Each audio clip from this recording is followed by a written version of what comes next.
அனைவருக்கும் வணக்கம். இந்த வீடியோ எதுக்காக அப்படின்னா, ப்ராசஸ் அப்படின்னா என்ன? இந்த டிஎன்பிஎஸ்சி எக்ஸாமுக்கு நீங்க படிக்கும்போது இந்த ப்ராசஸ் அப்படிங்கிறத நீங்க எப்படி ஸ்டார்ட் பண்றீங்க? எது வரைக்கும் இந்த ப்ராசஸ் உங்கள்ட்ட இருக்கும் அப்படிங்கிறதுக்கான ஒரு விளக்கம் தான் இது. கண்டிப்பா ஒரு ஒரு 10 நிமிஷம் நேரம் ஒதுக்கி இந்த வீடியோ பார்க்குறது உங்களுக்கு கண்டிப்பா பயனா இருக்கும்னு நான் நினைக்கிறேன். ஸோ கண்டிப்பா ஏதோ ஒரு வகையில இது பயனா இருக்கும். ஏன்னா இது நம்ம படிக்கிறத தாண்டி இருக்கக்கூடிய சில முக்கியமான செயல்கள். எதனால நம்ம போய் எக்ஸாம்ல எல்லாத்தையும் கஷ்டப்பட்டு படிக்கிறோம். படிச்சுட்டு எக்ஸாம்ல போய் உட்காரும் போது ஒரு 2 மார்க்ல போயிடுச்சு, 10 கொஸ்டினை நான் விட்டுட்டேன், ஓஎம்ஆர்ல தப்பா மிஸ்டேக் பண்ணிட்டேன், ஒரே ஒரு கொஸ்டினுக்கு 2 ஷேர் பண்ணிட்டேன், எனக்கு நல்லா படிச்சிருந்தேன், அங்க போய் பார்க்கும்போது எனக்கு கொஸ்டின் ஞாபகம் வரல. இது மாதிரி நிறைய கேள்விகள். இந்த கேள்விகளால உங்க வாழ்க்கையே கேள்விக்குறியா மாதிரி இருக்கும். சரிங்களா? ஏன் அப்படின்னா இந்த கேள்வி உங்களுக்கு வந்ததுனாலதான் அந்த எக்ஸாம் விட்டுருப்பீங்க. நீங்க ப்ராசஸ் ஒழுங்கா இல்லாம. ஸோ அந்த எக்ஸாம் உங்களுக்கு வராம இருந்திருக்கும். அதுக்கப்புறம் உங்களோட வாழ்க்கையே வேற மாதிரி மாறிடும். ஸோ இந்த மாதிரி நிறைய விஷயங்கள் நடக்கிறதுக்கு காரணமே என்னன்னா, நீங்க படிக்கிறதுக்கு ஆரம்பிச்சு அந்த எக்ஸாமை எழுதுற அந்த இடையில இருக்கக்கூடிய இந்த டைமான இந்த ப்ராசஸ் அப்படிங்கிறது. இந்த ப்ராசஸ் எந்த அளவுக்கு உண்மை, இதை எந்த அளவுக்கு நீங்க தவிர்த்துக்கிட்டு இருக்கீங்க அப்படிங்கிற அந்த விஷயத்த நான் சொல்றேன். ப்ராசஸ்னா ஸ்டெப் பை ஸ்டெப்பா எப்படி ஆரம்பிக்கணும், எப்படி முடிக்கணுங்கிறத சொல்றேன். இது ஓரளவுக்கு பாருங்க, உங்களுக்கு கண்டிப்பா யூஸ்ஃபுல்லா இருக்கும்னு நான் நம்புறேன். ஸோ நம்ம ஸ்டார்ட் பண்ணலாம். ஸோ ப்ராசஸ் அப்படின்னா என்ன அப்படின்னா, இப்போ டிஎன்பிஎஸ்சிக்கு எந்த எக்ஸாம் வேணாலும் இருக்கட்டும், டிஎன்பிஎஸ்சி, பேங்கிங், இல்லை நீங்க ஆர்ஆர்பி, எந்த எக்ஸாம், ஏதோ ஒரு எக்ஸாமுக்கு படிக்கணும்னு உள்ள வரீங்க இல்ல, அதாவது காலேஜ் லைஃப்லாம் முடிச்சுட்டு நீங்க ஒரு டிகிரி ஹோல்டர் இல்லை 10th முடிச்சவங்க ஏதோ ஒன்று படிச்சு முடிச்சுட்டு ஒரு அரசு வேலைக்கு போகணும் அப்படின்னு முடிவெடுத்து அந்த முடிவை எடுத்துட்டு ஸ்டார்ட் பண்றீங்கல்ல, அந்த ஸ்டார்டிங்ல இருந்து நான் சொல்றேன். ஸோ அப்படி முடிவெடுத்து நீங்க உள்ள படிக்க ஆரம்பிக்கிறீங்க இல்ல, ஸோ அதுல இருந்து உங்க ப்ராசஸ் எப்படி இருக்கணும் அப்படிங்கிறதுக்கான வழிமுறைகள் சொல்றேன். நம்ம எல்லாரும் நிறைய பேர் பண்ற தப்பு என்ன அப்படின்னா, ஒரு ப்ராசஸ் அப்படிங்கிறத எப்படி பண்றாங்க அப்படின்னா, ப்ரிப்பரேஷன் ஸ்டார்டட், அதாவது படிக்க ஸ்டார்ட் பண்ணிடுறாங்க, எக்ஸாம் அட்டன் பண்ணிடுறாங்க. இந்த 2 மட்டும்தான் அவங்க பண்றாங்க. இடையில இருக்கிற நிறைய ப்ராசஸ் அவங்க விட்டுறாங்க. இது ரொம்ப ரொம்ப தப்பான ஒரு மெத்தட். அதாவது நீங்க படிக்க ஆரம்பிக்கிறீங்க, எக்ஸாம் எழுதுறீங்க, இந்த 2 வார்த்தைக்குள்ள நிறைய அர்த்தங்கள் இருக்கு. இந்த 2 எழுத்துக்கு நடுவுல நிறைய ப்ராசஸ் இருக்கு. இந்த ப்ராசஸ்ல ஏதாவது ஒண்ணு நீங்க விட்டுட்டா கூட இந்த எக்ஸாம்ல நீங்க இந்த 5 mark 10 mark OMR mistake, time management, இதுல ஒண்ணுத்துல மாட்டிக்கிட்டு அந்த எக்ஸாமை கிளியர் பண்ணாம விட்டுறீங்க. கண்டிப்பா ப்ரிப்பரேஷனை ஸ்டார்ட் பண்ணோன்னு நிறைய பேர் பண்ற தப்பு என்னன்னா, படிக்க ஆரம்பிச்சிருவாங்க. படிக்கிறத ஒரு ஒன்லைனரா படிக்கிறது, மனப்பாடம் பண்ணி அதை ஒரு ஹைலைட்டர் பண்ணி படிக்கிறது, இதை பண்ணி படிச்சிருவாங்க. ஆனா படிச்சதை ப்ராசஸ் பண்ணாம அப்படியே விட்டுட்டு வேற யாராவது ஒருத்தவங்க சொல்றதை கேட்டுக்கிட்டே இருந்துட்டு அதை ப்ராசஸ் பண்ணி பார்க்காம அப்படியே இருந்துட்டு டைரக்டா போய் எக்ஸாம் எழுதுவாங்க. அப்படி எக்ஸாம் எழுதும் போது அவங்களுக்கு இந்த மாதிரியான சின்ன சின்ன மிஸ்டேக்கால அந்த எக்ஸாமே அவங்களை விட்டு போயிடுது. ஒரு எக்ஸாம் அப்படிங்கிறது ஒருத்தவங்களுடைய வாழ்க்கையே மாத்திரும். எதிர சொல்றேன் அப்படின்னா, ஒரு எக்ஸாம் இன்னைக்கு போய் எழுதுறீங்கன்னா அடுத்த எக்ஸாம் அந்த எக்ஸாம் வரதுக்கு 1 வருஷம் ஆகும். அந்த 1 வருஷத்துக்குள்ள ஒருத்தவங்களுடைய வாழ்க்கை எப்படி வேணாலும் மாறலாம். அப்போ டைம் இஸ் எவ்ரிதிங். உங்களோட டைமை நீங்க வேஸ்ட் பண்ணாம இந்த ப்ராசஸை கரெக்டா பண்ணினீங்க அப்படின்னா கண்டிப்பா இந்த ப்ராசஸ் அந்த ரிசல்ட்டை கொண்டு போய் நிப்பாட்டிடும். ஏன்னா உங்களுடைய ப்ராசஸ் எப்படி இருக்கோ அதை பொறுத்து தான் உங்களுக்கு ரிசல்ட் அமையுமே தவிர்த்து, எந்த ப்ராசஸுமே பண்ணாம டைரக்டா அப்படியே புக்கை மட்டும் படிச்சுட்டு போய் நான் எக்ஸாம் எழுதுனா கிளியர் பண்ணிட முடியுமான்னு கேட்டா இன்னைக்கு இருக்கிற நிலைமைக்கு அது முடியாது. ஏன்னா ஒரு 7-8 வருஷத்துக்குலாம் முன்னாடி எல்லாம் பாத்தீங்கன்னா அப்படியே புக்ல இருக்கிறதா டைரக்டா கேட்பாங்க. அப்போ புக்ல எல்லாரும் மனப்பாடம் மட்டும் போய் எழுதுனாங்க. அப்ப அது ஏன் ஒர்க் அவுட் ஆனிச்சுன்னா, அப்ப அப்படியே புக்ல இருக்கிறத கேட்டாங்க. அதாவது அப்படியே ஒன்லைனரா அப்படியே எடுத்து வச்சிருப்பாங்க, ஈஸியா அட்டன் பண்ணிடுவாங்க. ஆனா இன்னைக்கு அப்படி கிடையாது. இன்னைக்கு இருக்கிற காம்படிஷனுக்கு அப்படிலாம் கிடையாது. அப்போ கண்டென்ட்டா கேட்க ஆரம்பிச்சிட்டாங்க, நம்மளும் கண்டென்ட்டா படிக்கணும். இன்னொன்னு, நீங்க குரூப் 2க்குலாம் படிக்க ஆரம்பிச்சிட்டீங்கன்னா கண்டிப்பா கண்டென்ட்டா தான் படிக்கணும். நிறைய பேர் குரூப் 2 வெறும் ப்ரிலிம்ஸை மட்டும் பாக்குறீங்க. அப்படி இல்ல, ப்ரிலிம்ஸ் மெயின்ஸ் ரெண்டு சேர்த்து தான் நீங்க படிக்கணும். தயவு செஞ்சு மெயின்ஸும் எப்படி இருக்குங்கிறது எல்லாத்தையும் தெரிஞ்சுக்கிட்டு கரெக்டா குரூப் 2 ஸ்டார்ட் பண்ணுங்க. சரிங்களா? ஸோ இப்போ இந்த மெத்தட் தப்புன்னு நான் சொல்றேன். அப்போ எது கரெக்டான மெத்தடு? அதாவது ப்ரிப்பரேஷன் ஸ்டார்ட் பண்றீங்க, டைரக்டா எக்ஸாம் எழுதுறீங்க, இந்த மெத்தட் பண்ணாதீங்க. இந்த ப்ராசஸ் எப்படி இருக்கணும் அப்படிங்கிறதுக்கு நான் ஒரு சின்ன எக்ஸாம்பிள் சொல்றேன். சரிங்களா? அதாவது நீங்க ஸ்டார்டட் ப்ரிப்பரேஷன், நீங்க கவர்மெண்ட் எக்ஸாம் எழுதுறதுக்குன்னு உள்ள வந்துட்டீங்க. இதான் ஃபர்ஸ்ட் ஸ்டேஜ்னு வச்சுக்கோங்களேன். நீங்க ஒரு எக்ஸாம் எழுதணும், ஒன்னு டிஎன்பிஎஸ்சி, ஆர்ஆர்பி, ஏதோ ஒரு தேர்வு எழுதலாம்னு முடிவெடுத்துட்டீங்க. அப்ப அது என்ன ஆகுது அப்படின்னா, ஸ்டார்டட் ப்ரிப்பரேஷன் அப்படிங்கிற அந்த வார்த்தை அங்க பதிவாயிடுது. ஓகேவா? நீங்க ப்ரிப்பரேஷன் ஸ்டார்ட் பண்றீங்க. ஸ்டார்ட் பண்றதுன்னா என்ன அர்த்தம் அப்படின்னா, நீங்க ஒரு எக்ஸாம் எழுதி கிளியர் பண்ணி வேலைக்கு போலான்னு முடிவு எடுத்துட்டீங்கன்னா ஃபர்ஸ்டே நீங்க என்ன பண்ணணும் அப்படின்னா, எந்த தேர்வு அப்படிங்கிற முடிவு எடுக்கணும். அதாவது டிஎன்பிஎஸ்சிலேயே எந்த தேர்வு எழுத போறீங்க, இல்ல பேங்கிங் எழுத போறீங்களா, இல்ல எஸ்ஏ எக்ஸாமா அப்படிங்கிற உங்களுக்குன்னு குறிப்பிட்ட கனவு ஒன்று கண்டிப்பா டிஎன்பிஎஸ்சிலையோ இல்ல பேங்கிங்லயோ இந்த வேலைக்கு நான் போகணும், இந்த எக்ஸாமை நான் கிளியர் பண்ணணுங்கிற ஒரு நோக்கம் இருக்கும். யாருக்கும் அப்படி நோக்கம் இல்லாம எல்லாரும் ஏதோ ஒரு எக்ஸாம் நான் எழுத வந்திருக்கேன் அப்படின்னு சொல்ல மாட்டாங்க. அப்போ நீங்க ஃபர்ஸ்ட் ப்ரிப்பரேஷன் ஸ்டார்ட் பண்ணணும்னு நினைச்சா உங்களுடைய ப்ராசஸ் உடைய ஃபர்ஸ்ட் ஸ்டெப் என்ன அப்படின்னா, நீங்க எந்த எக்ஸாமுக்கு படிக்கிறீங்க, படிக்க போறீங்க அப்படிங்கிற அந்த விஷயத்துல தெளிவா ஒரு முடிவு எடுக்கணும். டிஎன்பிஎஸ்சியா இருந்தா குரூப் 1க்கு நான் படிக்கிறேன், குரூப் 2க்கு படிக்கிறேன், குரூப் 4க்கு படிக்கிறேன், இல்ல நான் மொத்தமா டிஎன்பிஎஸ்சி உடைய டோட்டல் சிலபஸையுமே நான் கவர் பண்ணிடுறேன், ஒரு டைம்ல நான் கவர் பண்ணிடுறேன். அப்புறம் என்ன அர்த்தம், குரூப் 1க்கு படிக்கிறதுன்னு சொல்லலாம், இல்ல குரூப் 2க்குன்னு சொல்லலாம். ஏன்னா அதுலதான் உங்களுக்கு நிறைய கண்டென்ட் இருக்கும். ஸோ நான் அந்த எக்ஸாமை படிச்சுக்கிறேன் அப்படின்னு ஏதோ ஒரு எக்ஸாம், நீங்க எந்த எக்ஸாமுக்கு படிக்க போறீங்க அப்படிங்கிற முடிவை அது உங்களுக்கு பிடிச்சோ இல்ல உங்களுக்கு உங்களோட வெல்விஷர் யாரோ ஒருத்தவங்க கிட்ட கேட்டு ஏதோ ஒரு முடிவு எடுத்து ஃபைனலா நான் இந்த எக்ஸாமுக்கு தான் படிக்க போறேன் அப்படின்னு ஒரு பிளான் எடுக்கிறீங்கல்ல. ஸோ அதுதான் உங்களுடைய ஃபர்ஸ்ட் ப்ராசஸ் உடைய ஸ்டெப்பா இருக்கும். சரிங்களா? ஸோ அப்போ ஸ்டார்டட் ப்ரிப்பரேஷன் ஸ்டார்ட் பண்ணாலும் முடிவு பண்ணிட்டீங்கன்னா ஃபர்ஸ்ட் எந்த எக்ஸாமுக்கு படிக்க போறீங்கிற முடிவு எடுத்துருங்க. செகண்ட், நீங்க எந்த எக்ஸாமுக்கு படிக்கலாம்னு முடிவு எடுத்திருக்கீங்களோ அந்த எக்ஸாம் உடைய சிலபஸை டவுன்லோட் பண்ணி கையில ஒரு பிரிண்ட் அவுட் ஆயிடுங்க. சரிங்களா? இப்ப டிஎன்பிஎஸ்சி குரூப் 2க்கு படிக்க போறோம்னு முடிவு எடுத்துட்டீங்கன்னா குரூப் 2 உடைய சிலபஸ் என்ன அப்படிங்கறத போய் ஃபர்ஸ்ட் பிரிண்ட் அவுட் எடுத்து அதை ஒரு கையில எடுக்கணும். அதை அப்படியே மொபைல் எல்லாம் பார்க்க கூடாது. இந்த ப்ராசஸ் எதையுமே மிஸ் பண்ணாதீங்க. தெளிவா சொல்றேன், திரும்ப சொல்றேன், விளையாட்டுத்தனமா இருக்காதீங்க. ஓகேவா? அதாவது நீங்க எந்த தேர்வுன்னு முடிவு எடுத்துட்டீங்கன்னா அடுத்த ப்ராசஸ் அந்த தேர்வுக்கான சிலபஸை நீங்க கடையில போய் ஒரு பிரிண்ட் அவுட் எடுத்து உங்க கையில ஒரு ஷீட்டா வச்சுக்குவோங்க. ஷீட்டா வச்சுக்கிட்டு மொத்தம் அதுல எத்தனை யூனிட் இருக்கு, இந்த யூனிட்ல நம்ம எத்தனை யூனிட்டுக்கு இம்பார்ட்டன்ஸ் கொடுக்கணும், இந்த எக்ஸாம்ஸ் இந்த சிலபஸ்ல இருக்கிற வார்த்தைகள்லாம் ஸ்கூல் புக்ல எங்கெங்க இருக்கோ அப்படிங்கிற ஒரு ஜென்ரலான ஒரு நாலேஜை ஃபர்ஸ்ட் கிரியேட் பண்ணிருங்க. அதாவது உங்களுக்கு அது தெரியல அப்படின்னா இந்த பிரிண்ட் அவுட்டை எடுத்துட்டு அந்த எக்ஸாம் ஆல்ரெடி படிச்சிருப்பாங்கல்ல, அவங்களோட ஃப்ரெண்ட்ஸ் யாராவது இருப்பாங்கல்ல, அவங்க கிட்ட கூப்பிட்டு இந்த சிலபஸ்ல எதெல்லாம் படிக்கணும், உன்னோட எக்ஸ்பீரியன்ஸ்ல எனக்கு சொல்லு, இந்த எக்ஸாமை பத்தி உன்னுடைய கருத்து என்ன, இந்த எக்ஸாமை எதை அதிக அழுத்தம் கொடுத்து எந்தெந்த யூனிட் படிக்கணும், எந்த யூனிட் கம்மியா படிக்கலாம், இந்த சிலபஸ்னா ஃபர்ஸ்ட் என்ன, எனக்கு ஒரு ஓவர் வியூ கொடு அப்படின்னு சிலபஸை பிரிண்ட் அவுட் எடுத்து கையில எடுத்துக்கிட்டு அதை பத்தி முதல்ல சிலபஸை பத்தி என்னன்னு தெரிஞ்சுக்கோங்க. எத்தனை யூனிட் இருக்கு, எந்தெந்த யூனிட்டுக்கு எத்தனை மார்க், எதுல அதிகமா கேட்பாங்க, எதுல கம்மியா கேட்பாங்கிற ஒரு ஓவர் வியூ கண்டிப்பா கொடுத்துருங்க. இதான் உங்களுடைய ப்ராசஸ் உடைய செகண்ட் ஸ்டெப். மூணாவது ஸ்டெப் என்ன அப்படின்னா புக்ஸ் கலெக்ட் பண்றது. அதாவது என்ன எக்ஸாம்னு முடிவு பண்ணிட்டீங்க, அடுத்தது அந்த எக்ஸாமுக்கான சிலபஸ் எடுத்துட்டீங்க, அந்த சிலபஸை வச்சு அந்த சிலபஸுக்கு தேவையான புக்ஸை ஃபர்ஸ்ட் கலெக்ட் பண்ணி வைங்க. சரிங்களா? புக்ஸ் அப்படிங்கிறது ஸ்கூல் புக்கு, அவுட் சோர்ஸ், இந்த ரெண்டும் தான். ஏன்னா நீங்க டிஎன்பிஎஸ்சி இப்பெல்லாம் படிக்க ஆரம்பிச்சிட்டீங்க, குரூப் 2 குரூப் எல்லாம் படிக்கிறீங்கன்னா கண்டிப்பா அவுட் சோர்ஸ் புக் படிக்கணும். அவுட் சோர்ஸ் புக்குன்னு ஏதாவது அவுட் சோர்ஸ் புக்கு அப்படியே மொத்தமா படிக்கணுமான்னு கேட்டா கிடையாது. அவங்க கொஞ்சம் தான் வெளியில கேட்பாங்க. அதனால அவுட் சோர்ஸ்னு மொத்தமா ஒரு புக்கெல்லாம் வாங்கி படிக்காதீங்க. ஸ்கூல் புக்கை கம்ப்ளீட் பண்ணிட்டு வெளியில உள்ள சோர்ஸுங்கிறது உங்களுக்கு தெரிஞ்சவங்க இல்ல யாரோ ஒரு மென்டாரோ இல்ல ஏதோ ஒரு இடத்துல நீங்க சேர்ந்து படிக்கிறீங்க, இல்ல உங்க ஃப்ரெண்ட்ஸ் கூட படிக்கிறீங்க, யாரோ ஒருத்தவங்க ஆல்ரெடி எக்ஸ்பீரியன்ஸா இருக்கவங்க கிட்ட என்னென்ன புக் சோர்ஸ் எப்படி கலெக்ட் பண்ணலாம் அப்படின்னு கேட்டுக்கோங்க. சரிங்களா? அப்போ சிலபஸை கலெக்ட் பண்ணிட்டீங்க, சிலபஸை வச்சு ஓவர்வியூ வாங்கிட்டீங்க. அப்ப அந்த சிலபஸுக்கான எந்த புக்ல கவர் ஆகுதுங்கிற அந்த புக்ஸை கலெக்ட் பண்ணணும். ஓகேவா?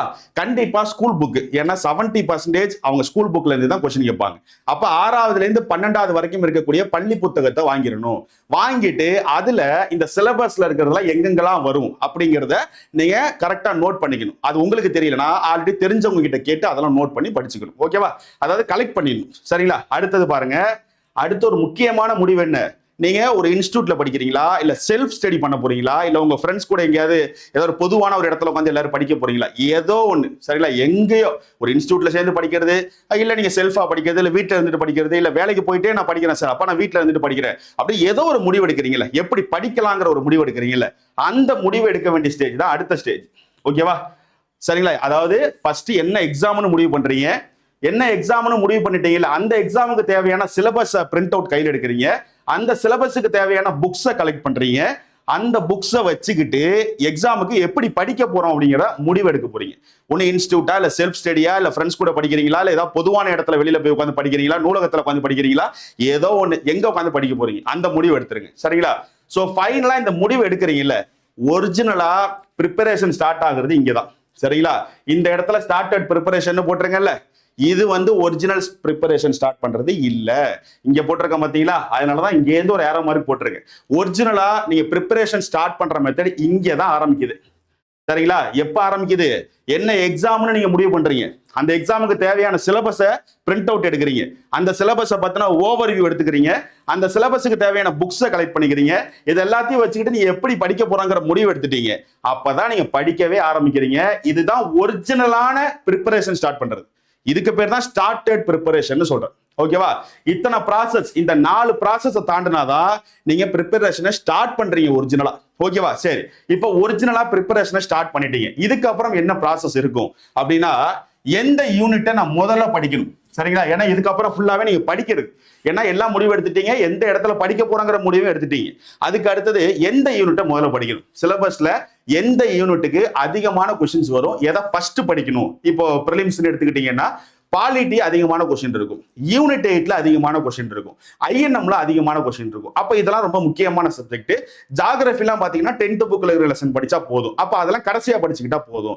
அப்ப எதை ஃபர்ஸ்ட் படிக்கணும், எதை கடைசியா படிக்கணும் அப்படிங்கறத கரெக்டா ஆர்டர் பண்ணி வச்சுக்கிட்டு அந்தந்த யூனிட்ல இருந்து ஃபர்ஸ்ட் ஆரம்பிக்கணும். அப்போ ஒரிஜினல் ப்ரிப்பரேஷன் ஸ்டார்ட் பண்ணதுக்கு அப்புறம் தான் நீங்க படிக்க ஆரம்பிக்கிறீங்க. படிக்க ஆரம்பிச்சோன்னே எந்த யூனிட்டை முதல்ல படிக்கிறீங்க அப்படிங்கிறத சூஸ் பண்ணிருங்க.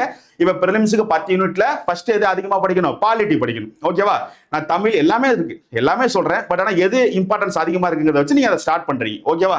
சோ இதை சூஸ் பண்ணதுக்கு அப்புறம் ஒரு முறை தெளிவாக படிக்கணும். இதுக்கு என்ன சார் அர்த்தம் அப்படின்னா, இப்போ ஒரு யூனிட் படிக்கிறீங்க, பாலிட்டின்னு ஒன்று படிக்கிறேன்னு வச்சுக்கோங்களேன். ஃபர்ஸ்ட் டைம் படிக்கும் போது ஒரு கண்டென்ட்டை படிக்கும் போது அந்த கண்டென்ட்டோடைய 360 டிகிரி லெவல்ல படிக்கணும். இது என்னன்னு சொல்றேன் அப்படின்னா, நீங்க ஏதோ ஒரு இடத்துல ஒரு இன்ஸ்டியூட்டோ இல்ல ஒரு பொதுவான ஒரு நூலகத்திலேயோ ஏதோ ஒரு இடத்துல போய் நீங்க உட்காந்து படிக்கிறீங்க அப்படின்னா, நீங்க ஃபர்ஸ்ட் டைம் படிக்கிறீங்களா ஒரு கண்டென்ட். இப்போ யூனிட் 8ல வந்து விடுதலை போராட்டத்தில் தமிழ்நாட்டின் பங்குன்னு ஒரு டாபிக் இருக்கு. அந்த டாபிக் வந்து உங்களுக்கு ஸ்கூல் புக்ல 10th புக்ல கவர் ஆகுதுங்கிறத கண்டுபிடிச்சிட்டீங்க. இப்போ அதான் நீங்க படிக்கிறீங்க. ஃபர்ஸ்ட் டைம் படிக்கும் போதே மனப்பாடம் எதுவுமே பண்ணாதீங்க. ஃபர்ஸ்ட் அந்த லெசனை ஃபுல்லா படிச்சு முடியும். ஒரே ஒரு டைம் ஃபுல்லா படிச்சிருங்க. படிக்கும் போதே உங்களுக்கு அந்த லெசன்ல என்னென்ன இருக்குங்கிறது தெரிஞ்சிடும். தெரிஞ்சதுக்கு அப்புறம் அந்த கண்டென்ட்டை புரிஞ்சுக்கிட்டு படிங்க. சரிங்களா?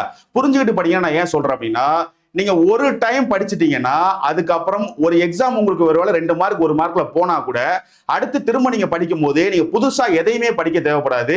நீங்க ஆல்ரெடி கண்டென்ட் வைஸா நல்லா படிச்சு ஒரு முறை நல்லா படிச்சு வச்சாலே அடுத்தடுத்த எக்ஸாமுக்கு படிக்கும் போது ஜஸ்ட் ஒரு ரிவிஷன், அதாவது சும்மா அதுல என்ன இருக்குன்னு அதை பார்த்தாலே உங்களுக்கு கண்டென்ட் ஞாபகம் வந்துடும். இதுவே நீங்க படிக்கும் போதே மனப்பாடம் பண்ணி படிச்சீங்க அப்படின்னா அது என்ன விளைவை உண்டாக்கும் அப்படின்னா, ஒரு டைம் மனப்பாடம் பண்ணி எக்ஸாமுக்கு எழுதிடுவீங்க. அந்த டைம்ல ஒரு 10 மார்க் 5 மார்க் அந்த கொஸ்டின் போயிட்டு அப்படின்னா எக்ஸாம் போயிட்டுனா அடுத்த எக்ஸாம் எழுதும் போது திரும்பவும் நீங்க முதலே இருந்து மனப்பாடம் பண்ணணும். மனப்பாடம் பண்றதுடைய பிரச்சனை என்னன்னா, ஒரு டைமும் நீங்க அதை மனப்பாடம் பண்ணணும். அதுக்கு பேரு நீங்க ரிவிஷன் சொல்லி அதை நீங்களே உங்களை ஏமாத்திப்பீங்க. அது ரிவிஷன் கிடையாது. ஒரு டைம் மனப்பாடம் பண்ணா திரும்ப மனப்பாடம் பண்ணா அது மனப்பாடம் ஆயிடும். அதனால இன்னொரு டைம் பார்க்கும்போது உங்களுக்கு அது கம்மியா படிச்சா போதும்னு தோணுதே தவிர்த்து அது உங்களுக்கு புரிஞ்சு மனசுல ஸ்டோர் ஆகல. ஏன்னா நீங்க மனப்பாடம் பண்ணி படிச்சிட்டீங்கன்னா அடுத்த ஒரு 6 மாசம் கழிச்சு அதை அந்த ஒரு டச்சே இல்லாம உங்ககிட்ட யாராவது பத்தி கொஸ்டின் கேட்டா உங்க ஆன்சர் சொல்றது கஷ்டமா இருக்கும். ஏன்னா நீங்க அதை மனப்பாடம் பண்ணிருப்பீங்க. அதுவே கண்டென்ட்டா நீங்க ஒரு முறை படிக்கும் போதே தெளிவா படிச்சு வச்சிட்டீங்கன்னா அதுக்கப்புறம் எந்த எக்ஸாம் நீங்க எழுதினாலும் ஜஸ்ட் ஒரு ரிவிஷன், ஒரு அந்த பேஜை ஒரு 10 நிமிஷம் அப்படி பாத்தீங்கன்னாலே போதும், உங்களுக்கு எல்லாமே ரீகால் ஆயிடும். அந்த சம்பவம் எல்லாமே அப்படி ரீகால் ஆயிடும். அப்ப ஈஸியா வேலை முடிஞ்சிடும். அடுத்தடுத்து எக்ஸாம் எழுதுறதுக்கான வேலையும் உங்களுக்கு மிச்சம். ஈஸியா ரிவிஷன் பார்த்துடலாம். அப்போ ஒரு முறை ஃபர்ஸ்ட் டைம் நீங்க படிக்க ஆரம்பிக்கிறீங்கல்ல, இந்த ஃபர்ஸ்ட் டைம் அப்படிங்கிறத ஃபர்ஸ்ட் நான் இப்பதான் படிக்க ஆரம்பிக்கிறேன் அப்படிலாம் இல்லை. இது வரைக்கும் நீங்க எப்படினாலும் இருந்திருக்கலாம். இதுக்கப்புறம் இந்த எக்ஸாமுக்குன்னு குரூப் 2க்கு படிப்பீங்கல்ல, அப்படி படிக்கும் போது இப்ப பஞ்சாயத்து ராஜ்னு ஒரு கண்டென்ட் இருக்குன்னா அது மெயின்ஸுக்கும் வரும். நீங்க பிரிலிம்ஸை மட்டும் கஷ்டப்பட்டு பாஸ் பண்ணிட்டு மெயின்ஸ்ல வந்து அந்த டைம்ல 3 மாசம் எனக்கு டைம் பத்தலன்னு உட்கார்றதுனால ஒரு யூஸ்மே கிடையாது. ஏன்னா உங்க டைம் போயிடும். நீங்க உட்காந்து பிரிலிம்ஸ் கஷ்டப்பட்டு பாஸ் பண்ணி எந்த விதமான உபயோகமே இல்லாம போயிடும். அப்போ அந்த மொத்த ப்ராசஸுக்கும் உண்டான வேலையை தான் நீங்க இப்பல இருந்து ஸ்டார்ட் பண்ணணுமே தவிர்த்து நான் பிரிலிம்ஸுக்கு மட்டும் உண்டான வேலையை பார்க்கறேன் அப்படின்னு இப்ப பண்ணீங்கன்னா அது என்ன தெரியுமா? அது அர்த்தம், ஒரு நம்ம உடம்புல ஒரு காயம் இருக்குன்னா அதை தற்போதைக்கு இன்னைக்கு மட்டும் சரி பண்ணிக்கிறதுக்காக ஒரு டேப்லெட் பெயின் கில்லர் போட்டு சரி பண்ணிக்கிட்ட மாதிரி அது. ஆனா அது உண்மையா சரியானுச்சா? கிடையாது. ஏன்னா அதை பர்மனண்டா சரி பண்ணணும். இப்போ என் உடம்புல இந்த இடத்துல ஒரு காயம் ஏற்பட்டிருக்குன்னா நான் ஹாஸ்பிட்டல்ல போய் நான் அதை ட்ரீட்மெண்ட் பண்ணி ஒரு கட்டிட்டு வந்தாதான் கொஞ்சம் நாள்ல சரியாயிடும். அது ஒரு ப்ராசஸ். சரிங்களா? அதுவே நான் ஒரு கடையில போய் ஒரு பெயின் கில்லர் டேப்லெட் போட்டேன்னா எனக்கு வலிக்காது. நான் சரி வலிக்கலையே அப்படின்னு விட்டுட்டேன் அப்படின்னா அந்த டேப்லெட் வேலை முடிஞ்சோடனே திரும்ப கையில வலிக்க ஆரம்பிச்சிடும். ஏன் வலிக்குது? ஏன்னா அதோட டெம்பரவரி சொல்யூஷன் நான் தேடி இருக்கேன். அது திரும்ப எனக்கு வலி வந்துடும். அதுவே அந்த ஹாஸ்பிட்டல் போய் ட்ரீட்மெண்ட் பண்ணியிருந்தேன்னா பண்ணும்போது கஷ்டமா இருந்திருக்கும், வலிச்சிருக்கும். ஆனா அந்த ப்ராசஸ் தான் சரி பண்ணும். அப்போ குரூப் 2ங்கிறது நீங்க பிரிலிம்ஸ் மெயின்ஸ் ரெண்டுத்துக்குமே சேர்த்து தான் இப்ப இருந்து உங்களோட வேலையை ஆரம்பிக்கணும். நான் பிரிலிம்ஸ் மட்டும் இப்ப படிச்சுக்கிட்டு 3 மாசத்துக்கு அப்புறம் நான் அந்த டைம்ல மெயின்ஸ் பாத்துக்கிறேன் அப்படின்னா டெம்பரவரியா உங்களை நீங்களே இப்படி ஏமாத்திக்கிறீங்கன்னு அர்த்தம். சரிங்களா? குரூப் 2 பிரிலிம்ஸை கிளியர் பண்ணிடலாம் அப்படின்னா பிரிலிம்ஸை கிளியர் பண்ணிட்டா எங்க போவீங்க? அடுத்த மெயின்ஸுக்கு தான் போவீங்க. அங்க இருக்கக்கூடிய அந்த 3 மாசம் உங்களுக்கு பத்துமா? கண்டிப்பா பத்தாது. ஆனா இப்ப இருந்து அந்த ப்ராசஸை சேர்த்து பண்ணீங்கன்னா கண்டிப்பா பத்தும். சோ பர்மனன்ட் சொல்யூஷன் என்னைக்குமே தேடுங்க, டெம்பரரி சொல்யூஷனை தேடாதீங்க. அது உங்களுக்கு இன்னைக்கு சந்தோஷத்தை கொடுக்கலாம், ஆனா அது நிரந்தரமான ஒரு நல்ல விஷயத்தை உங்களுக்கு கொடுக்கவே கொடுக்காது. சரிங்களா? அப்போ ஒரு முறை தெளிவாக படிக்கணுங்கிறது நான் என்ன சொல்றேன், இப்பல இருந்து என்ன கண்டென்ட் படிச்சாலும் ஒரு டைம் படிக்கும் போதே அது 360ல நல்லா தெளிவா படிச்சு புரிஞ்சு படிச்சு வச்சுக்கோங்க. அப்பதான் நீங்க திரும்ப திரும்ப அந்த கண்டென்ட்டை படிக்க வேண்டிய அவசியம் ஏற்படாது. சரிங்களா?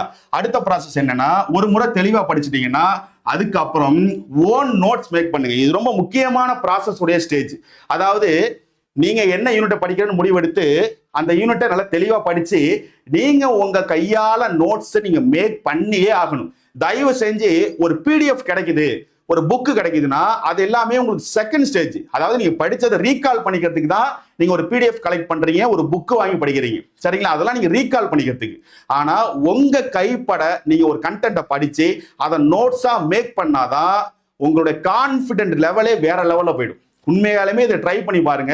நோட்ஸ் அப்படிங்கிறது சும்மா ஒன்லைனரா நான் சொல்லவே இல்லை. இப்போ ஒரு பஞ்சாயத்து ராஜை நோட்ஸ் எடுக்கும் போது ஜஸ்ட் பஞ்சாயத்து ராஜ் 1992 73 சட்ட திருத்தம் கொண்டு வந்தாங்க அப்படிலாம் எழுதக்கூடாது.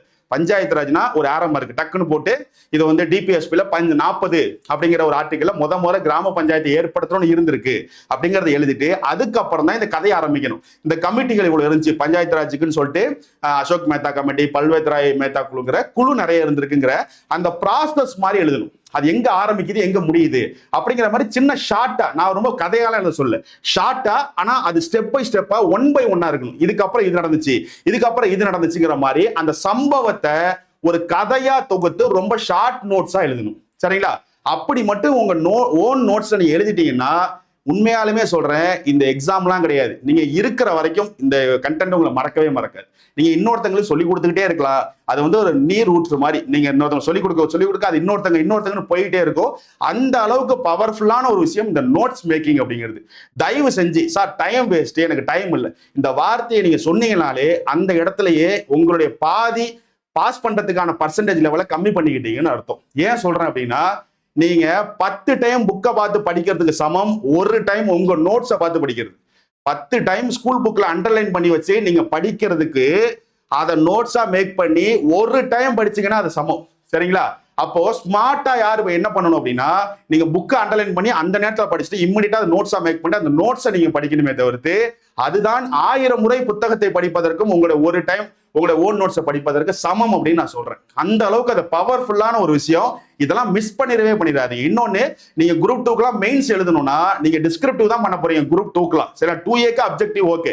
நிறைய பேர் 2க்கு கனவோட இருப்பீங்கல்ல, அப்போ அந்த டைம்ல போய் நான் எழுத்து பிராக்டிஸ் பண்றலாம் நினைக்காது. இப்பல இருந்தே அதை ஓன் நோட்ஸ் மூலியமாவும் அதை பழக்கப்படுத்திக்கலாம்.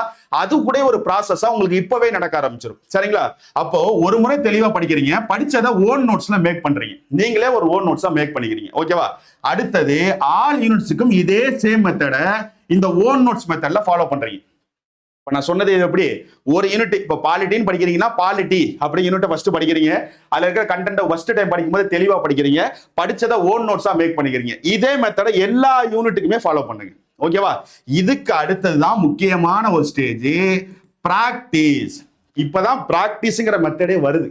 சரிங்களா? என்ன சார் இது பிராக்டிஸ் அப்படின்னா, நீங்க கஷ்டப்பட்டு படிச்சீங்க, நோட்ஸ் எடுத்துட்டீங்க, இத நீங்க அப்ளை பண்ணி பார்க்கணும். நீங்க எப்படி படிச்சிருக்கீங்க, நம்ம படிச்சதெல்லாம் கரெக்டான மெத்தட்ல படிச்சிருக்கோமா, நம்ம படிச்சதெல்லாம் ஒரு கொஸ்டினா பார்க்கும்போது நமக்கு ஞாபகம் வருதா, நம்ம படிச்சதையே ஒரு கொஸ்டினா பார்க்கும்போது அந்த 4 ஆப்ஷனை நம்ம எப்படி ஹேண்டில் பண்றோம், இந்த மாதிரியான எல்லா விஷயங்களையும் உங்களுக்கு சரி பண்ணிக்கிறதுக்கு இந்த பிராக்டிஸ் அப்படிங்கிற இந்த ஸ்டேஜ் தான் உங்களுக்கு உதவ போகுது. அதாவது எக்ஸாம்ல போய் உட்காரும் போது, சார் நான் OMRல ஒரே கொஸ்டினுக்கு 2 ஷேட் பண்ணிட்டேன் சார், OMRல நான் ஒரு கொஸ்டினுக்கு ஷேடே பண்ணாம வந்துட்டு எனக்கு மார்க் விட்டுருவாங்களா, மார்க் எடுத்துக்க மாட்டாங்களா, OMRல என் கை இந்த இடத்துல தெரியாம பட்டு இங்கு பட்டுருச்சு சார், OMRல எனக்கு டைம் மேனேஜ்மெண்ட் இல்ல சார், கடைசியில நான் ஒரு 10 கொஸ்டினை கண்ணை மூடிட்டு ஏபின்னு போட்டு வந்துட்டேன், இப்படிங்கிற இந்த பதில் எல்லாம் நீங்க சொல்றீங்கல்ல, இந்த பதில் எல்லாத்தையும் சரி பண்றது இந்த ஸ்டேஜ் தான். என்ன சார் இந்த பிராக்டிஸ்ல நடக்கும் அப்படின்னா, நீங்க இவ்வளவு நாள் இந்த ப்ராசஸ் எல்லாத்தையும் தாண்டி வந்தீங்கல்ல, இது எல்லாத்தையுமே எக்ஸாம்ல ஒரு டெஸ்ட் பிராக்டிஸ் பண்ணி பார்ப்பீங்க. அது எப்படி உங்களுக்கு உதவும் அப்படின்னா, அந்த பிராக்டிஸ் நீங்க படிச்சதை டெஸ்ட் பிராக்டிஸ் பண்ணணும் ஃபர்ஸ்ட். ஏன்னா நீங்க படிச்சதை 4 ஆப்ஷனோட பார்க்கும்போது அதை எப்படி நீங்க ஹேண்டில் பண்றீங்க ஃபர்ஸ்ட், அதனால டெஸ்ட் எழுதி பார்க்கணும். 2 OMR பிராக்டிஸ். அதாவது நீங்க என்னதான் இங்க உட்கார்ந்து படிச்சாலும் அங்க போய் எக்ஸாம்ல உட்காரும் போது ஓஎம்ஆர்ல ஷேர் பண்ணணும். அப்ப இங்கேயே எந்த அளவுக்கு அந்த ஓஎம்ஆர்ல ஷேர் பண்ணி பழகிக்கிறீங்களோ அந்த அளவுக்கு அங்க போய் உட்காரும் போது அந்த பயம் இருக்காது, எந்த தப்புமே பண்ண மாட்டீங்க, ஓஎம்ஆர் மிஸ்டேக் வராது. அப்ப ஓஎம்ஆர் பிராக்டிஸ் ரெண்டாவது. மூணாவது டைம் மேனேஜ்மெண்ட். அதாவது நீங்க இங்க உட்கார்ந்து இருக்கும் போதெல்லாம் ஒரு டெஸ்ட் எழுதுறீங்கன்னா 1.5 மணி நேரத்தில் எழுதிருவீங்க. ஆனா அங்க போய் உட்காரும் போது அந்த 3 மணி நேரம் கூட பத்த மாட்டேங்குது. அதுக்கு என்ன காரணம் அப்படின்னா, இங்க உட்கார்ந்து இருக்கும் போது அது ஒரிஜினலான ஒரு டெஸ்ட் மாதிரி ஃபீல் பண்ணி நீங்க எழுதவே மாட்டீங்க. சும்மா கடமைக்குன்னு ஒரு பேப்பர் வந்துட்டு டக்கு டக்கு டக்குன்னு டிக் பண்ணிட்டு ஒரு கொஸ்டின் படிக்கிறீங்கன்னா அந்த கொஸ்டினுக்கான ஆன்சரை மட்டும் ஆன்சர் பண்ணிட்டு அடுத்தது போயிட்டே இருப்பீங்க. ஏன் அப்படின்னா சீக்கிரமா ஆன்சர் பண்ணி முடிச்சிடணும், நம்ம நிறைய மார்க் வாங்கிடணும் அப்படிங்கிற அந்த மாதிரியான விஷயங்களை மாட்டிக்கிறீங்க. ஆனா அது தேவையே இல்லை. நீங்க டெஸ்ட் எழுதுறீங்கன்னா உங்களுக்கு என்ன தேவை அப்படின்னா 3 மணி நேரம் வரைக்கும் அந்த எக்ஸாமை கொஞ்சம் பொறுமையா எழுதுங்க. ஒரு கொஸ்டினை ஆன்சர் பண்ணிட்டீங்கன்னா அதே கொஸ்டினை வேற ஏதாவது ரீகால் பண்ணிக்கோங்க. எக்ஸாம்பிளுக்கு சொல்லணும்னா இந்திய அரசியலமைப்பு வெளியிடப்பட்ட ஆண்டு எதுன்னு ஒரு கொஸ்டின் கேட்டிருக்காங்கன்னா ஆன்சர் 1950 ஜனவரி 26. ஆனா அந்த கொஸ்டினை பார்த்த உடனே டக்குன்னு மூவ் ஆகாம ஓகே இதை வச்சு நம்ம என்னெல்லாம் படிச்சிருக்கோம், இந்திய அரசியல் வெளியிடப்பட்டது ஓகே, அதுக்கு முன்னாடியே அது எப்போ ஏத்துக்கிட்டாங்க, 1949 நவம்பர் 27 ஏத்துக்கிட்டாங்க, 284 பேர் சைன் பண்ணாங்க ஓகே, அப்புறம் கடைசி மீட்டிங் 1950 ஜனவரி 26 ஓகே, அதை சுத்தி இருக்கிறதெல்லாம் ரீகால் பண்ணணும். அடுத்த கொஸ்டின் அப்படின்னு தான் நீங்க டெஸ்ட் பிராக்டிஸ் பண்ணும்போது ஒரு கொஸ்டினை எழுதும் போது அதை சுத்தி வேற ஏதாவது இருந்துச்சுன்னா ரீகால் பண்ணிக்கிட்டே போனீங்கன்னா அதுதான் ஒரிஜினலா நீங்க டெஸ்ட் எழுதுறதுக்கான பிராக்டிஸ். அப்படி ரீகால் பண்ணியே நீங்க 3 மணி நேரத்துல அது எழுதணும். அப்படி எழுதுனீங்கன்னா தான் அங்க போய் எக்ஸாம்ல உட்காரும் போது உங்களுக்கு பயனுள்ளதாக இருக்கும், உங்களுக்கு அந்த மிஸ்டேக் எதுவுமே வராது. அடுத்தது முக்கியமானது மென்டலி நீங்க ப்ரிப்பேர் ஆகுறது. இந்த பிராக்டிஸ்ல நீங்க அந்த 3 மணி நேரம் அங்க போய் உட்காருவீங்கல்ல, அந்த 3 மணி நேரத்துல மென்டலி பிசிக்கலி இந்த ரெண்டுமே உங்களுக்கு ஹெல்த் ரொம்ப முக்கியமா இருக்கணும். பிசிக்கல் ஹெல்த்ங்கிறது நீங்க ரொம்ப நாளா ப்ராசஸ் பண்ணதா, ரொம்ப நாளா வந்து உங்க உடம்பு நீங்க பத்திரம் பார்த்துக்கிட்டீங்க, அது பிரச்சனை இல்லை. மென்டலி ஏன் ப்ரிப்பேர் ஆகணும் அப்படிங்கிறனா, நீங்க இப்பையில இருந்தே அந்த 3 மணி நேரம் இருக்கிற அந்த கவர்மெண்ட் எக்ஸாமை ஃபோர்ஸ் பண்றதுக்கு எதிர்கொள்றதுக்கு இங்க இருந்தே எக்ஸாம்ஸ் எழுதும் போது அந்த 3 மணி நேரத்தை எப்படி ஹேண்டில் பண்ண போறீங்கிறத திங்க் பண்ணி அதுக்கு ரெடி பண்ணிக்கிட்டே இருங்க. எப்படி என்ன சொல்றேன் அப்படின்னா, அங்க போய் உட்கார்ந்துருக்கும் போது அந்த 3 மணி நேரத்துல உங்களோட வீட்டில் இருக்கக்கூடிய பிரச்சனைகள் ஞாபகத்து வரக்கூடாது, வேற ஏதாவது உங்க லைஃப்ல இருக்கக்கூடிய பிரச்சனைகளை யோசிக்க கூடாது. இந்த எக்ஸாம் நம்ம நல்லா எழுதிட்டோம் அப்படின்னா இதுக்கப்புறம் நமக்கு என்னெல்லாம் நடக்கும் அப்படிங்கிற அந்த மாதிரியான விஷயங்களையும் மாட்டிக்க கூடாது.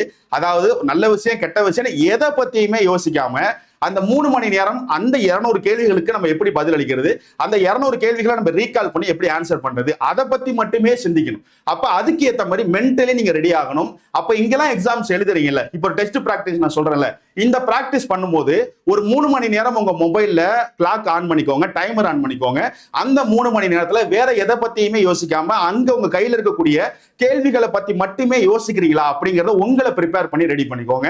அப்படி நீங்க யோசிக்கிற மாதிரி இங்க இருந்து நீங்க தயாராயிட்டீங்கன்னா அங்க போய் உட்காரும் போது அந்த 200 கேள்விகள் மட்டும் தான் உங்க டார்கெட்டா இருக்கும். வேற எதுவுமே உங்களுக்கு சுத்தி இருக்கிற எதுவுமே உங்களுக்கு தெரியவும் தெரியாது, அதை பத்தி யோசிக்கவும் மாட்டீங்க. அது ஒரு பெரிய சப்போர்ட்டா உங்களுக்கு இருக்கும். சரிங்களா? சோ இந்த பிராக்டிஸ் ஸ்டேஜ் தான் எல்லாருமே தவற விடுற ஒரு ஸ்டேஜ். சரிங்களா? ஏன் சொல்றேன் அப்படின்னா, நீங்க எல்லாரும் எக்ஸாம்ல ஓஎம்ஆர் மிஸ்டேக் பண்ணிட்டேன், எனக்கு டைம் பத்தலன்னு சொல்றீங்கல்ல, ஒரு விஷயத்த நல்லா யோசிச்சு பாருங்க. உங்களுடைய வாழ்க்கையில இந்த ஒரு நாளுக்காக தான் நீங்க காத்துட்டு இருந்தீங்க. உங்க வாழ்க்கையிலேயே இந்த எக்ஸாம் அப்படிங்கிற அந்த எழுத போற அந்த ஒரு நாளைக்காக தான் நீங்க காத்துக்கிட்டு இருந்தீங்க. ஆனா அந்த ஒரு நாளையும் நீங்க படிச்சுட்டீங்க. ஆனா நீங்க படிச்சதை விட நீ ஆன்சர் பண்ண முடியல. அப்ப அது காரணமா இருக்கிறது உங்களுடைய பிராக்டிஸ் சரியா இல்ல, ஓஎம்ஆர்ல தப்பு பண்ணிடுறீங்க. உண்மையா சொல்லுங்க, நீங்க சின்ன பிள்ளையா இந்த எக்ஸாம் எழுதுறீங்கல்ல, இந்த எக்ஸாம் எழுதுற எல்லாருமே கண்டிப்பா ஒரு 25 வயசுக்கு மேலேயாவது இருப்பீங்க. ஏன்னா 10th முடிச்சவங்க எழுதுறாங்களும் நிறைய பேர் ரொம்ப மெச்சூர்டா ரொம்ப வயசு அதிகமா இருந்தவங்களும் எழுதுவாங்க. 25 வயசுக்கு மேல இருக்கிறவங்க எழுதுறாங்க. குரூப் 2 எழுதுனா கண்டிப்பா டிகிரி முடிச்சிருக்கீங்க. அப்போ கண்டிப்பா நீங்க சின்ன பிள்ளையா? கிடையவே கிடையாது. அப்போ எப்படி இந்த வார்த்தையை நீங்க சொல்றீங்க, நான் ஓஎம்ஆர்ல ஒரே கொஸ்டினுக்கு 2 ஆன்சர் பண்ணிட்டேங்கிறீங்க, அது எப்படி ஆன்சர் பண்ணுவீங்க? அது உங்களுக்கே தப்புன்னு தெரியலையா? இந்த எக்ஸாமுக்காக தானே இவ்வளவு நாள் வெயிட் பண்றீங்க. அப்போ எக்ஸாம்ல படிக்கிற இன்ட்ரெஸ்ட்டை காட்டுறீங்கல்ல, அதே நேரத்துல அந்த எக்ஸாம்ல போய் அங்க உட்காரும் போது நம்ம எந்த தப்புமே பண்ணிடக்கூடாது, அதுக்கு நம்ம இங்கேல இருந்தே பயிற்சி எடுத்துக்கணும் அப்படின்னு எங்கேயாவது நீங்க பயிற்சி எடுத்துக்கிறீங்களா? உண்மையா உங்க மனசு தொட்டு யோசிச்சு பாருங்க. எத்தனை நாள் ஓஎம்ஆர்ல நீங்க டெஸ்ட் எழுதி பிராக்டிஸ் பண்ணி பார்த்துருப்பீங்க? பெருசா யாரும் அவ்வளோ ஓஎம்ஆர் பிராக்டிஸ் பண்றது இல்லை. எல்லாருமே என்ன பண்றீங்க, அப்படியே வீட்டுல சும்மா கையில மொபைல் வச்சுட்டு டக்கு டக்குன்னு ஒரு கொஸ்டினை டிக் பண்ணிடுறீங்க. இல்ல அப்படின்னா ஓஎம்ஆரே எடுத்தாலும் அதை ஷேர் பண்றதுக்கு அல்ப போட்டு டிக் அடிச்சுட்டு போறீங்க. இது மாதிரி உங்களுடைய கம்ஃபர்டபிள் ஜோனுக்காக நீங்க உங்களை இங்க மாத்தி வச்சுக்கிட்டீங்க. ஆனா அந்த இடத்துல போகும்போது உங்க கம்ஃபர்டபிள் ஜோன்ல ஏதாவது பண்ண முடியுமா? ஒண்ணுமே பண்ண முடியாது. அப்ப எதனால இந்த பொய்யான விஷயத்துல நீங்க மாட்டிக்கிறீங்க? அப்ப எதுக்கு இந்த விஷயத்துல நீங்க லாக் ஆகணும்? அப்ப இது தப்புன்னு தெரியுதுல, அப்ப சரி பண்றது ஏன் எதுவுமே பண்ண மாட்டீங்க? அப்போ யாராவது ஒண்ணு சொல்றாங்க ஒரு வீடியோல வந்து எப்படி வந்து தப்பு பண்ணாம அட்டன் பண்றது, எப்படி வந்து தெரியாத கொஸ்டினுக்கு ஆன்சர் பண்ணலாம், எப்படி இதை பண்ணலாம், எப்படி அதை பண்ணலாம் அப்படின்னு ஒரு கொஸ்டின் வீடியோ போடுறாங்கல்ல, அந்த வீடியோவை நீங்க பாக்குறதுக்கு காட்டுற ஆர்வத்தை பார்த்ததுக்கு அப்புறம் அதை ப்ராசஸ் பண்றதுக்கான ஒரு ஆர்வத்தை நீங்க காட்ட மாட்டீங்க. ஏன் அப்படின்னா நீங்க ரொம்ப கம்ஃபர்டபுளா இருக்கீங்க. அதை பண்றதுன்னா ஆமா அதை வேற எடுக்கணும், வேற பண்ணணும், அதான் காதுல கேட்டுட்டோம்ல, நம்ம தான் பயங்கரமா நாளாச்சுல, காதுல கேட்டுட்டோம், அதை போய் நம்ம அப்படியே டைரக்டா எக்ஸாம் அப்ளை பண்ணிடலாம் அப்படின்னு ஓவர் கான்பிடென்ட் அப்படிங்கிற ஒரு விஷயம் உங்களை அந்த நேரத்துல மறைச்சு நம்ம டைரக்டா எக்ஸாம்ல போய் பாத்துக்கலாம், நமக்கு தான் தெரிஞ்சிருச்சுல ஓஎம்ஆர்ல இப்படிதான் பண்ணணும்னு தெரிஞ்சிச்சு அப்புறம் என்ன அப்படின்னு நினைக்கிறீங்கல்ல. ஆனா அங்க போய் உட்காரும் போது உங்களுடைய அந்த எண்ணம் அப்படியே தலைகீழா மாறும். ஏன்னா நம்ம பேசுறது வேற, அது ஒரு செயலா நடக்கும் போது வேற மாதிரி இருக்கும். அதனால தயவு செஞ்சு இந்த ஸ்டேஜ் தான் உங்களுடைய முக்கியமான ஒரு ஸ்டேஜ். இந்த குரூப் 4ல இருந்து நீங்க கத்துக்க வேண்டியது என்ன அப்படின்னா, எக்ஸாம் அப்படிங்கிறது படிக்கிறது இல்ல, அது ஒரு ப்ராசஸ் அப்படிங்கிற அந்த உண்மையை புரிஞ்சுக்குவாங்க. அந்த ப்ராசஸ் அப்படிங்கிற அந்த உண்மையில இந்த பிராக்டிஸ் அப்படிங்கிற இந்த ப்ராசஸ் தான் ஒரு முக்கியமான ஒரு ஸ்டேஜ். இந்த ஸ்டேஜை நம்ம விட்டுட்டோம் அப்படின்னா நம்ம படிச்சாலும் அதுல பயன் இல்லாம போயிடும். நீங்க 1 மார்க் 2 மார்க்ல நான் விட்டுட்டேன் அப்படிங்கிறதுனால உங்களை யாராவது நீங்க கிளியர் பண்ணிட்டீங்க, இல்லப்பா அவங்க வந்து ஒரு 2 கொஸ்டின் ஓஎம்ஆர்ல மிஸ்டேக் பண்ணிட்டாங்க அதனாலதான் கிளியர் பண்ணல அப்படின்னு யாராவது உங்களை சொல்லுவாங்களா? அப்பெல்லாம் சொல்ல மாட்டாங்க. நீங்க கிளியர் பண்ணலன்னு மட்டும்தான் சொல்லுவாங்க. சரிங்களா? அப்போ நீங்க பண்ற தப்புகள் அப்படிங்கிறது அது உங்களுக்கு தான் தப்பு. இன்னொருத்த வந்து அதை வந்து எப்படி எடுத்துப்பாங்க, நீங்க அதை எதனால அது தப்பு பண்ணீங்கலாம் எதிர்பார்க்க மாட்டாங்க. நீங்க தப்பு பண்ணீங்க, அந்த கொஸ்டின் நீங்க தப்பு பண்ணிட்டீங்க, ஓஎம்ஆர்ல மிஸ்டேக் பண்ணிட்டீங்க, பிராக்டிஸ் இல்ல, அவ்வளவுதான், முடிஞ்சு போச்சு, கிளம்புங்கன்றுவாங்க. அப்போ இந்த பிராக்டிஸ் ஸ்டேஜ் ரொம்ப ரொம்ப முக்கியம். சோ இந்த பிராக்டிஸ் நீங்க கரெக்டா பண்ணிட்டீங்கன்னா எக்ஸாம் அப்ளை பண்றீங்க, எக்ஸாம் போய் எழுத போறீங்க, அதோட பினிஷ்டு, இந்த ப்ராசஸ் முடிஞ்சிட்டு அவ்வளவுதான். எங்க சார் ரிசல்ட்டை காணோம்? ரிசல்ட் உங்க வேலை கிடையாது. இந்த ப்ராசஸ் அப்படிங்கிறது நீங்க இது எல்லாத்தையும் முடிச்சுட்டு ஃபைனலா இந்த எக்ஸாமை போய் நல்லபடியா முடிச்சுட்டு வந்துட்டீங்கன்னா அதோட உங்களுடைய ப்ராசஸ் கம்ப்ளீட் ஆயிட்டு. ஏன் அப்படின்னா இப்போ நீங்க எழுதுனதை யார் திருத்துவா? அதுக்குன்னு அங்க ஒரு டீம் இருக்காங்க, கவர்மெண்ட்ல இருந்து திருத்தி அதுக்காக செலக்ட் பண்ணி அதுக்குன்னு ஒரு ப்ரொசீஜர் வச்சிருப்பாங்க, அதன் அடிப்படையில் ரிலீஸ் பண்ணுவாங்க. அது உங்க கையில இல்ல, அது நம்ம கையில கிடையாது. அதாவது நம்மள மாதிரி இங்க வந்து 25 லட்சம் பேர் எக்ஸாம் எழுதுறாங்க, லட்சக்கணக்கில் மாணவர்கள் எழுதுறாங்கல்ல. அப்போ 25 லட்சம் பேர் அப்ளை பண்றாங்க, ஆனா 10,000 வேக்கண்ட் தான் இருக்கு. யோசிச்சு பாருங்க, 25 லட்சத்துல 10,000 எத்தனை பர்சன்டேஜ்? 25 லட்சங்கிறதுல ஒரு 10%னாலே நமக்கு ஒரு 2.5 லட்சம். 10%, 1%னா கூட 25,000. அப்போ 10,000 புள்ளியில 0.5 வரும். அந்த 0. இதுல தான் வருது பர்சன்டேஜ். அவ்வளவு பர்சன்டேஜ் பேர் தான் அந்த வேலை. அப்போ அந்த அவ்வளவு கம்மியான வேலை இருக்குன்னு தெரிஞ்சும் நம்ம நம்பிக்கையோட எழுதுறோம்ல, எதனால? நமக்கு கிடைச்சிரும், என்னதான் இவ்வளவு லட்சம் பேர் எழுதினாலும் நமக்கு கிடைக்கும் அப்படின்னு ஒரு கான்பிடென்ட், ஒரு நல்ல எண்ணத்துல வரீங்கல்ல, அந்த எண்ணத்தை இந்த மாதிரி ப்ராசஸ் பண்ணாதான் அந்த எண்ணம் உங்களுக்கு ரிசல்ட்டா மாறும்.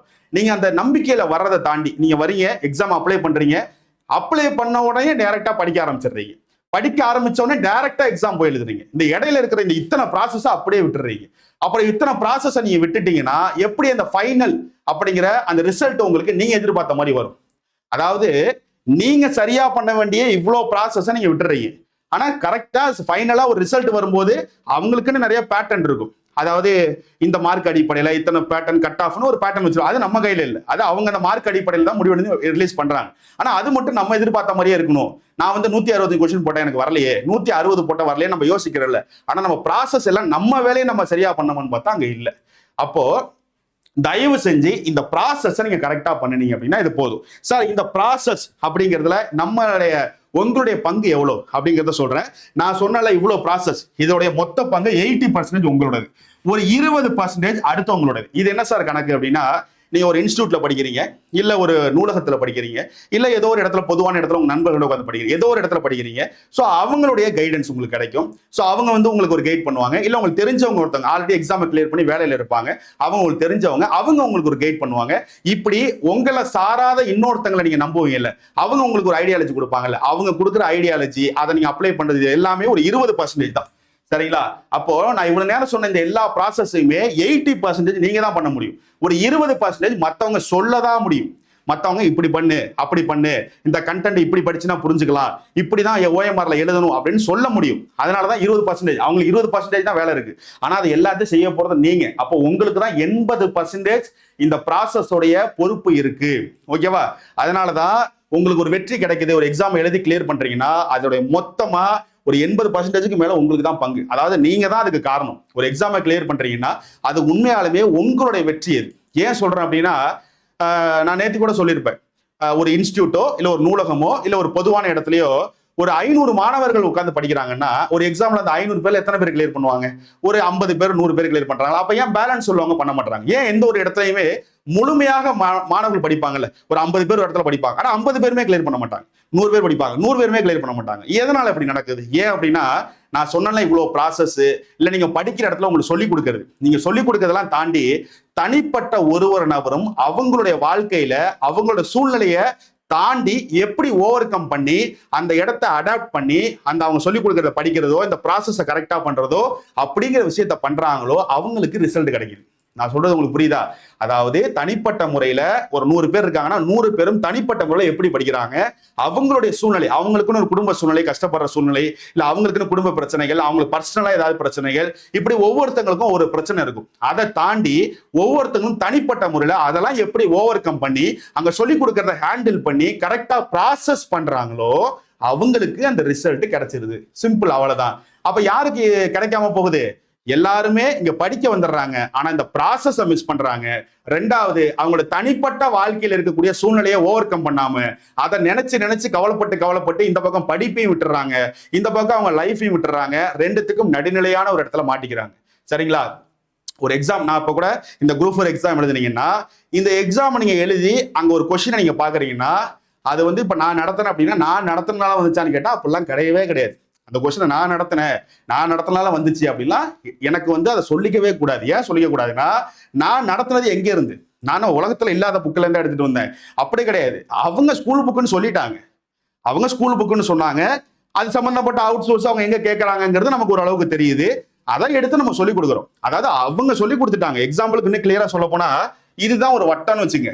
இந்த வட்டத்துல ஒரு 6 புள்ளி இருக்குன்னு வச்சுங்க, ஒரு 9 புள்ளி இருக்கு. இந்த 9 புள்ளி ஒரு 9 புக்குன்னு வச்சுங்க. சரிங்களா? இந்த 9 புக்ல இருந்து நாங்க ஒரு 150 கேள்வி கேட்போம். இப்ப கவர்மெண்ட்ல சொல்லிட்டாங்க அப்படின்னா, இந்த வட்டத்துக்குள்ள இருக்கிற இந்த 9 புக்ல இருக்கிற கண்டென்ட்டை நான் உங்களுக்கு சொல்லி கொடுக்கறது என் வேலை. ஏன்னா அது வேலையே எனக்கு அதானே. இங்க நான் எதுக்கு வந்திருக்கேன்? உங்களுக்கு இந்த எக்ஸாமுக்கு தேவையான பாயிண்ட சொல்லி கொடுக்கறது.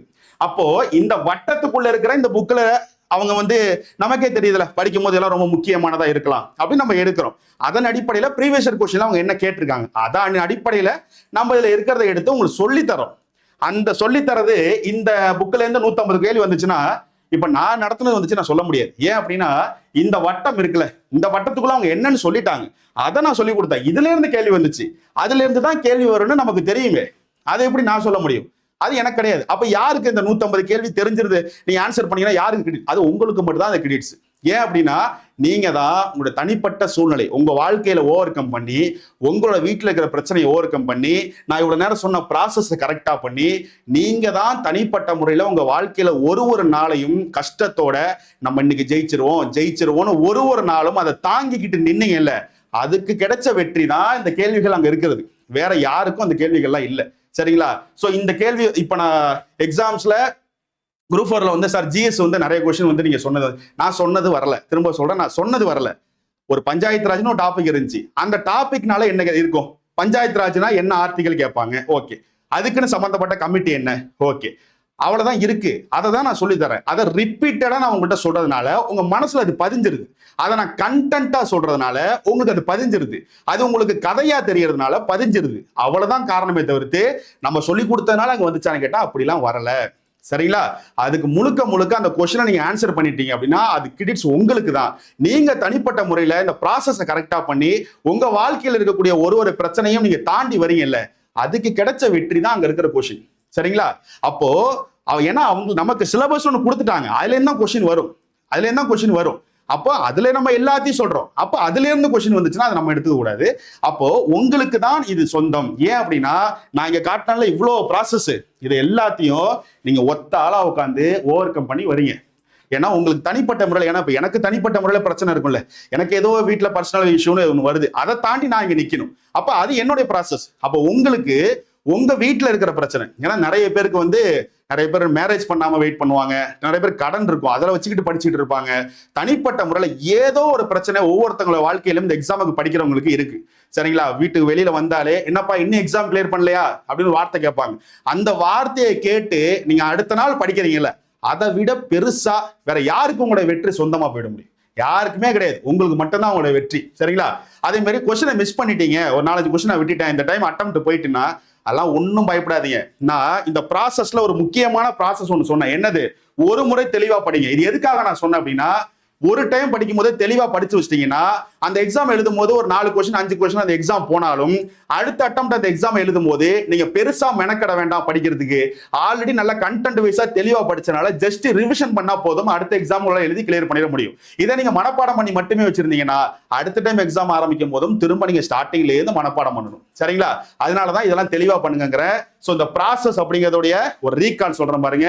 நீங்க ஸ்டார்டட் ப்ரிப்பரேஷன் முதல்ல நீங்க படிக்கலாம்னு முடிவு எடுத்துட்டீங்கன்னா என்ன பண்ணணும் அப்படின்னா, எந்த தேர்வுக்கு படிக்க போறாங்கிற முடிவெடுங்க, அந்த தேர்வுக்கான சிலபஸ் எடுங்க, அந்த சிலபஸுக்கான புக்ஸை கலெக்ட் பண்ணுங்க, எந்த இடத்துல படிக்க போறாங்கிறத முடிவெடுங்க. சோ இந்த 4 விஷயத்தை பண்ணீங்கன்னா அதுக்கப்புறம் தான் ஒரிஜினலா நீங்க ப்ரிப்பரேஷனை ஸ்டார்ட் பண்ண போறீங்க. சோ அந்த ப்ராசஸ் எப்படி இருக்கணும்னா, உங்களோட சிலபஸ்ல எது முக்கியமானதுங்கிறத முடிவு பண்ணுங்க, அதை படிக்க ஆரம்பிங்க.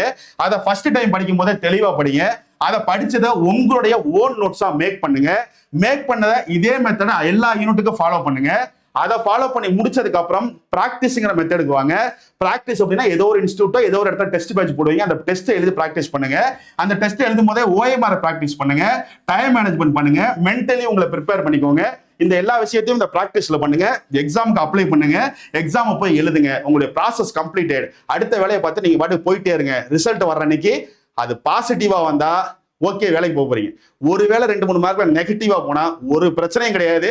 அடுத்த எக்ஸாம் வந்தா நீங்க ரெடியா இருக்கீங்க. சோ பயப்பட தேவையில்லை. ஏன்னா நீங்க எல்லாத்தையும் படிச்சு தெளிவா வச்சிருக்கீங்க. ஏன்னா யதார்த்தம் என்ன, 20 லட்சம் பேர் எழுதினாலும் 10,000 பேருக்கு தான் வேலை. அப்போ பேலன்ஸ் இருக்கிறவங்க அதுக்கு ஒழுங்கா படிக்கலன்னு அர்த்தமா? அப்படி கிடையாது. மார்க் அடிப்படையில ஃபர்ஸ்டே போயிடுறாங்க. மற்றபடி நீங்களும் இங்க எல்லாருமே நல்லா படிச்சிருக்கிறவங்க. அப்போ அந்த 10,000 கிடைக்காம போயிட்டா அடுத்து வரப்போற அடுத்த 10,000 நீங்க உள்ள போயிடுவீங்க. ஆனா அடுத்த 10,000 அப்படிங்கிற அந்த எக்ஸாம் வரும். திரும்பவும் நீங்க அதுக்கு எப்படி ப்ரிப்பேர் ஆகணுங்கிற ஒரு மெத்தட் இருக்குல்ல, அந்த மெத்தடை திரும்பவும் நீங்க ஸ்டார்டிங்ல இருந்து பண்ணக்கூடாது. அப்படின்னா இந்த மெத்தடை தெளிவா முடிச்சிருங்க. சரிங்களா? சோ இப்போ உங்களுக்கு ஒரு அளவுக்கு ஐடியா கிடைச்சிருக்கும்னு நான் நம்புறேன். அப்போ நீங்க தான் உங்களுடைய வேலை. அதாவது ஒரு கார் ஒரு நீங்க ஓட்ட போறீங்க அப்படின்னா, நீங்க ஒருத்தங்க ஒரு பெரிய, அதாவது உலகத்திலேயே அவர் தான் சூப்பர் டிரைவர், அதாவது பெரிய பெரிய கார்லாம் ஓட்டுவாரு, பயங்கரமான டிரைவர். அவர் உங்கள்கிட்ட சொல்றாரு, இந்த பாருப்பா இந்த கார், அது வரைக்கும் உங்களுக்கு கார் ஓட்ட தெரியாது. அவர்கிட்ட கேட்குறீங்க எப்படி இந்த காரை ஓட்டுறது அப்படின்னு. அப்போ அவர் சொல்றாரு, இதுதான் ஆக்சிலேட்டரு, இது பிரேக்கு, இது கிளர்ச்சி, இது ஸ்டேரிங் அப்படின்னு வாயாலே சொல்றாரு எல்லாத்தையுமே. ஸோ இப்படி திருப்பினா இப்படி போகும், இப்படி திருப்பினா இப்படி போகும், இந்த பக்கம் தான் மிரர் பார்க்கணும், இப்படி நிப்பாட்டினா கையை காட்டணும் அப்படின்னு எல்லாத்தையும் வாயால சொல்லிட்டாரு. எல்லாத்தையும் கேட்டுட்டீங்க. அடுத்து உங்களால கார் ஓட்ட முடியுமா? ஓட்ட முடியாது. ஏன் முடியாது? ஏன்னா அதை உங்களை உட்கார வச்சு நீங்க ஓட்டி ப்ராசஸ் பண்ணி பிராக்டிஸ் எடுத்துக்கிட்டாதான் உங்களால ஓட்ட முடியும். அப்ப காதால கேட்டுக்கிட்டு மட்டுமே இருந்தா அது பண்ண முடியாது, எவ்வளவு பெரிய ஆளா இருந்தாலும். அதாவது நான் அதனாலதான் சொன்னேன், இந்த உலகத்திலேயே சூப்பர்மேன் ஒரு டிரைவர் இருக்காரு, அவரு சொன்னா கூட அவரு சொன்னதை காதால கேட்டுக்க முடியும். ஆனா நீங்க ஓட்டி பிராக்டிஸ் பண்ணாம உங்களால ஓட்ட முடியாது. ஸோ அதனாலதான் இதே மெத்தட் இங்கேயும் சொல்றேன். இப்ப நானும் கிடையாது, யாரா வேணாலும் எவ்வளவு பெரிய கண்டென்ட் சொல்றவங்கனாலும் உங்கள்கிட்ட சொல்லிடலாம். ஆனா அதை நீங்க எப்படி இந்த மாதிரியான ப்ராசஸ் பண்ணீங்க, அதை கேட்டதுக்கு அப்புறம் எப்படி நீங்க பிராக்டிஸ் பண்ணி ப்ராசஸ் பண்றீங்க, அந்த ப்ராசஸ் தான் உங்களை கொண்டு போய் ரிசல்ட்ல விடும். சரிங்களா? அதுதான் நமக்கு ரொம்ப ரொம்ப முக்கியம். அதனாலதான் அந்த கார் எக்ஸாம்பிள் சொன்னேன். ஸோ கார் ஓட்டுறது அப்படிங்கிறது ஒரு ப்ராசஸ். அதை யாரோ உருவாக்குறாங்க. ஒரு 4 வீலை ஒருத்தன் தனியா உருவாக்குவாங்க, ஒரு இன்ஜின் ஒருத்தங்க தனியா உருவாக்குவாங்க, எல்லாம் ஒன்னா சேர்த்தா கார் உருவாயிடுது. அந்த காரை ஒருத்தங்க நல்லா ஓட்டினாதான் அந்த கார் முழுமையடையுது. ஸோ அது அவ்வளவு பெரிய ப்ராசஸ். ஏன் நீங்க விவசாயத்தை எடுத்துங்க, ஏதாவது ஒண்ணு இன்னைக்கு நீங்க ஒரு விதை போட்டா நாளைக்கே முளைச்சிடும் ஏதாவது இருக்கா? ஒன்றும் கிடையாது. அதுக்குன்னு ஒரு ப்ராசஸ். கரும்புலாம் 1 வருஷம் இருக்கணும், அதுக்குன்னு ஒரு 6 மாசம், இந்த விதையை போட்டா ஒரு 3 மாசம். ஏன்னா அது ப்ராசஸ் ஆகிறதுக்கு டைம் இருக்கும். ஏன் ஒரு மனுஷன் உயிரா இந்த உலகத்துக்கு வர்றதுக்கு 10 மாசம் ஆகுது. 10 மாசம் ஒரு அம்மா பொத்தி பொத்தி வச்சு பாதுகாப்பாங்க. ஸோ அந்த 10 மாசம் அவங்க பாதுகாக்கிறாங்கல்ல, அது ஒரு பெரிய ப்ராசஸ். ஏன்னா அவங்களோட உடல்நிலையை பார்த்துக்கணும், அந்த உயிரை பத்திரமா அவங்க பார்த்துக்கிட்டு 10 மாசத்துக்கு அப்புறம் அந்த உலகத்துக்கு ஒரு மனிதன் உயிராக வர்றான்ல, அதுக்கு அவங்க எவ்வளவு கஷ்டப்பட்டிருப்பாங்க, அந்த ப்ராசஸ் அப்படிங்கிறத. அப்போ இது எல்லாமே இதான உண்மை. அந்த ப்ராசஸ் நீங்க நம்புங்க, அதை சரியா பண்ணுங்க, அது பெரிய இடத்துல கொண்டு போய் உங்களை நிப்பாட்டிடும். ஓகேவா? ஸோ அதை தான் சொல்றேன். ஸோ இந்த மெத்தட் இது ஓரளவுக்கு உங்களுக்கு யூஸ்ஃபுல்லா இருக்கும், ஓரளவுக்கு கிளாரிட்டி உங்களுக்கு கிடைச்சிருக்கும் நான் நம்புறேன். இப்போ குரூப் 2க்கு படிக்கிறீங்கன்னா தயவு செஞ்சு ப்ரிலிம்ஸை மட்டும் மனசுல வச்சு படிக்காதீங்க.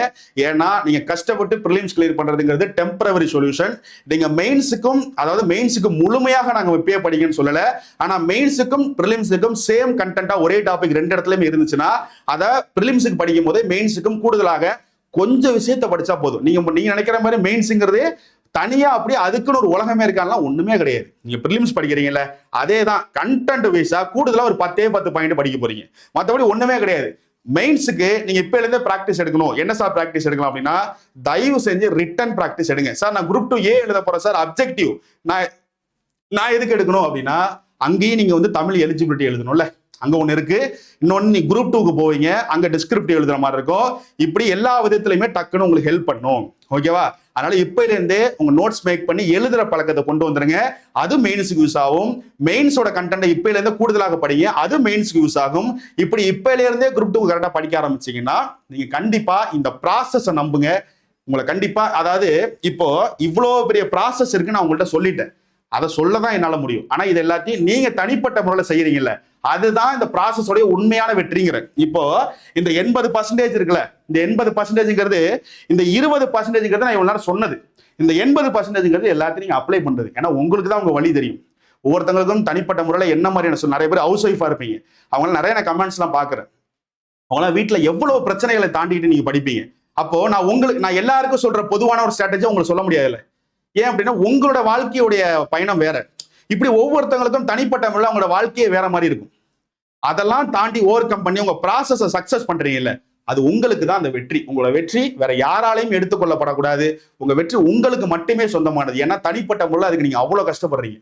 ஓகேவா? ஸோ நல்லா படிங்க, இந்த ப்ராசஸை நல்லா பண்ணுங்க. கண்டிப்பா ஒரு அளவுக்கு ஏதோ ஒரு விதத்துல உங்களுக்கு இது ஹெல்ப் பண்ணிருக்கும் நான் நம்புறேன். ஸோ நல்லா படிங்க. நம்ம திங்கக்கிழமை காலையில பயாலஜி 10th பயாலஜி நம்ம வகுப்பு பார்க்கலாம். ஸோ ஜேடி ரயில தான் நீங்க எடுக்க போறோம். திங்கக்கிழமை காலையில 10 மணிக்கு பயாலஜி 10th இருக்கிற முக்கியமான கண்டென்ட் நம்ம பார்க்கலாம். ஸோ அன்னைக்கு நம்ம சந்திக்கலாம். இது உங்களுக்கு ஏதோ ஒரு வகையில யூஸ்ஃபுல்லா இருக்கும்னு நான் நம்புறேன். யூஸ்ஃபுல்லா இல்லை அப்படின்னா டைம் வேஸ்ட் பண்ணாம போய் படிக்கிற வேலையை பாருங்க. சரிங்களா? சரி, ஓகே, நம்ம அடுத்த வீடியோல பார்க்கலாம். நன்றி.